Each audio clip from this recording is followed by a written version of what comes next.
हाँ तो मित्रों, मैं रणविजय प्रताप सिंह प्रयागराज जीएस सेंटर प्रयागराज में आप सभी सब्सक्राइबर और सभी लाइक करने और शेयर करने वाले समस्त अभ्यर्थियों का हार्दिक स्वागत एवं अभिनंदन करता हूं। और आज हम लोग मित्र अनुच्छेद 76 भारत का महान्यायवादी के विषय में बात करेंगे। अटॉर्नी जनरल ऑफ इंडिया इनको कहा जाता है।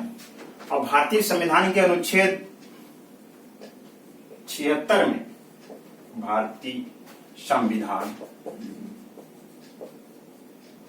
संविधान के अनुच्छेद 76 में प्रावधान है। भारतीय संविधान के अनुच्छेद 76 में महान्यायवादी विषय के भारत के महान्यायवादी के विषय में बताया गया, उनका प्रावधान है। इसको मित्रों हम लोग देखते हैं कि अनुच्छेद 76 में क्या क्या चीजों को बताया गया है। इसमें सब क्लास हैं, 76 1 2 3 4 ऐसे करके बताया गया है। तो भारत का महान्यायवादी, भारत का महान्यायवादी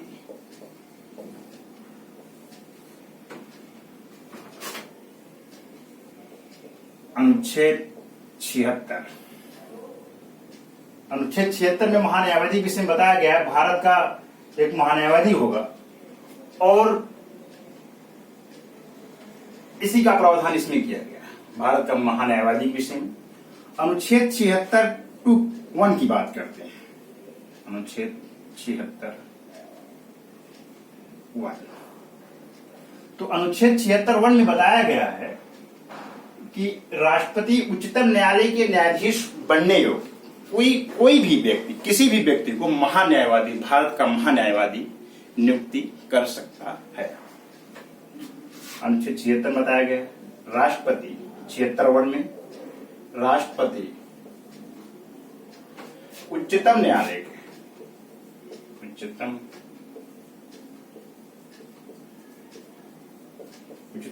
के न्यायाधीश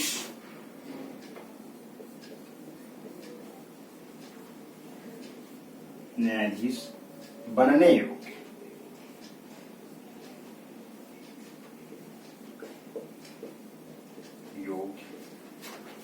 किसी भी व्यक्ति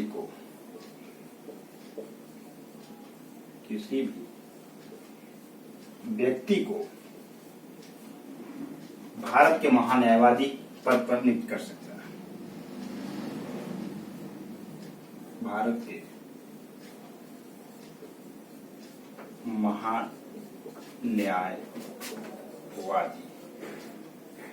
के महान्यायवादी पद पर नियुक्ति कर सकता है।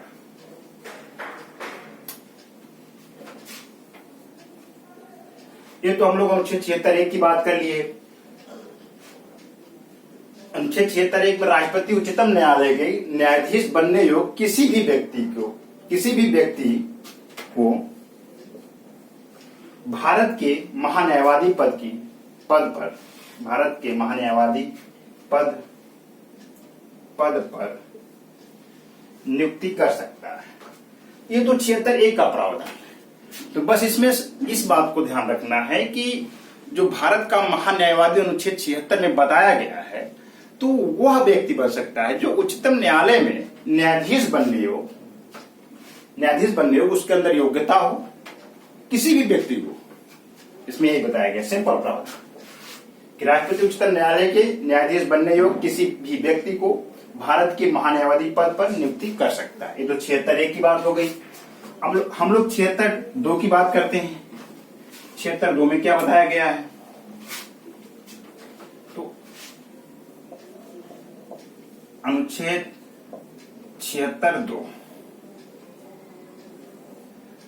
2 की बात करते हैं कि महान्यायवादी की कर्तव्य के विषय में बताया गया कि महान्यायवादी की क्या कर्तव्य होगा।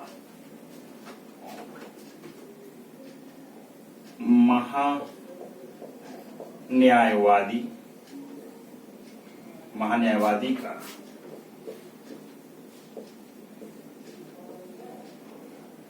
कर्तव्य होगा महान्यायवादी का कर्तव्य होगा कि भारत सरकार के विधि संबंधी भारत सरकार विधि संबंधी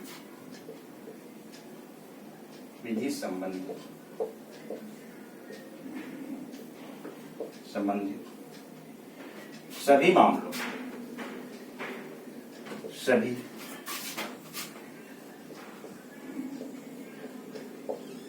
में भारत सरकार का विधि संबंधी सभी मामलों में सलाह दे।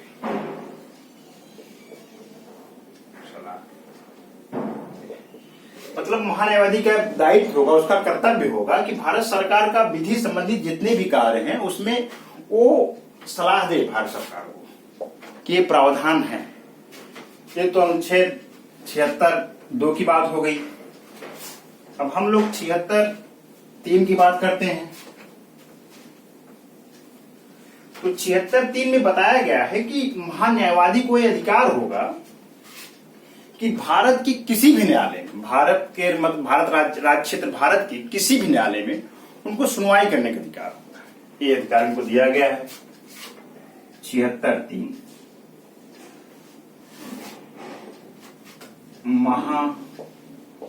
महान्यायवादी को अधिकार होगा भारत के सभी न्यायालयों में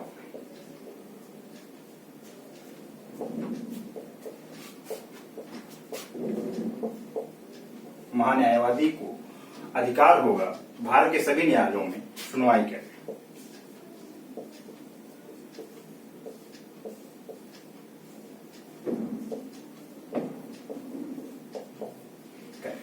ये तो 74(3) का प्रावधान हो गया कि भारत के राज्य क्षेत्र में सभी न्यायालयों में सुनवाई का अधिकार होगा उसे महान्यायवादी का। तो ये इसमें सबसे इंपॉर्टेंट बात यही है कि महान्यायवादी को यही अधिकार दिया गया 76(3) के अनुसार कि भारत के सभी न्यायालयों में अपनी बात को रख सके साफ और स्पष्ट।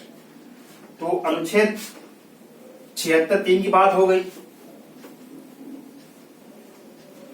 अब हम लोग 76(4) की बात करते हैं कि अनुच्छेद 76(4) में क्या बताया गया है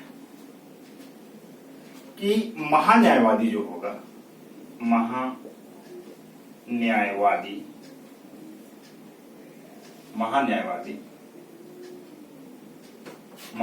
राष्ट्रपति के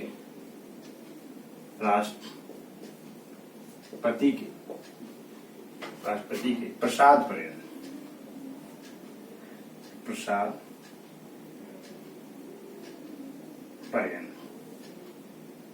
पर्यंत पद धारण करेगा। तो 76(4) की प्रावधान हो गए। और इसमें एक बात और की गई है कि इनका जो पारिश्रमिक होगा, जो उनका वेतन होगा, पारिश्रमिक या वेतन महान्यायवादी राष्ट्रपति के प्रसाद पर्यंत पद धारण करेंगे, 76(4) का प्रावधान है। और इनका जो पारिश्रमिक होगा, वेतन जो होगा, वो राष्ट्रपति महोदय देंगे। राष्ट्रपति अपने अनुसार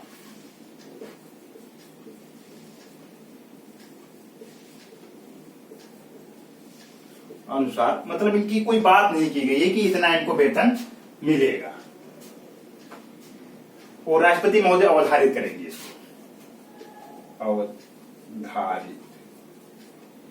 निर्धारित करेंगे। ये तो बात 76(4) की हो गई थी। बहुत इंपॉर्टेंट अनुच्छेद है भारतीय संविधान का, जो अनुच्छेद 76 है, भारत के महान्यायवादी के विषय में बताया गया है। तो इसमें महान्यायवादी के 76 1, 2, 3, 4 तक की बात हो गई, जो सब क्लास है। अब हम लोग अगली वीडियो में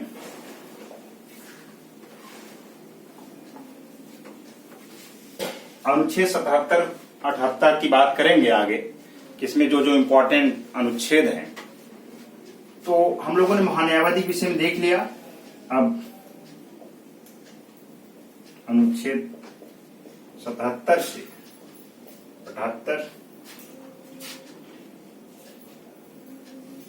से 81 तक, अब इसमें संसद भी आ जाएगा।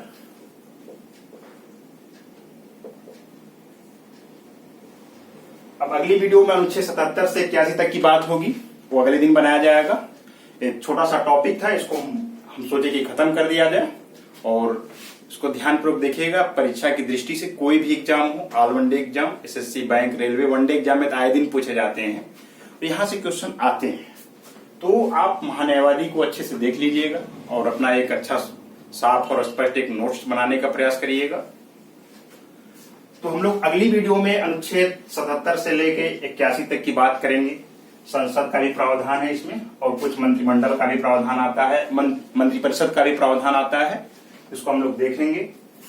और आपसे हमारा विनम्र निवेदन है कि Prayagraj GS research centre Prayagraj के यूट्यूब चैनल को लाइक, सब्सक्राइब और शेयर जरूर करें, अपने मित्रों तक पहुंचाएं और इस संस्थान को, Prayagraj GS research centre Prayagraj, इस संस्थान को शिक्षा जगत में बहुत आगे लेके जाना है, बड़ा स्थान देना है, बड़ा प्लेटफॉर्म देना है। तो आज के लिए बस इतना ही मित्रों। अब हमारी मुलाकात अगली वीडियो में अगले दिन होगा। तब तक के लिए आपको नमस्कार, सादर प्रणाम।